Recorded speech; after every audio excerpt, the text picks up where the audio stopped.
दिलीप वळसे पाटलांनी आठवणल्या आंबेगावच्या निवडणुकीच्या रिंगणामध्ये ते उतरलेले आहेत। त्यामुळे मतदानाचा हक्क बजावण्यापूर्वी दिलीप वळसे पाटलांनी त्यांच्या कुटुंबियांनी त्यांचं औक्षण केलेलं आहे, जे निश्चित होणार असा विश्वासही त्यांनी व्यक्त केलेला आहे।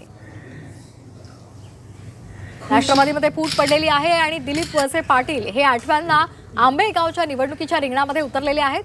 अजित पवार यांच्या राष्ट्रवादीकडून त्यांना उमेदवारी देण्यात आलेली आहे। महायुतीचे ते उमेदवार आहेत। मतदानाचा हक्क बजावण्यापूर्वी ते घरातून निघणार त्यापूर्वी कुटुंबियांनी त्यांचं औक्षण केलंय। मी मतदारांना एवढंच आवाहन करेन की मतदान हे अतिशय महत्त्वाचं आहे। सगळ्यांनी घरातून बाहेर पडावं आणि मतदान करावं।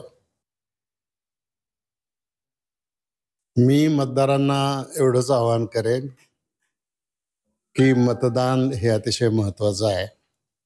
सगळ्यांनी घरातून बाहेर पडावं आणि मतदान करावं।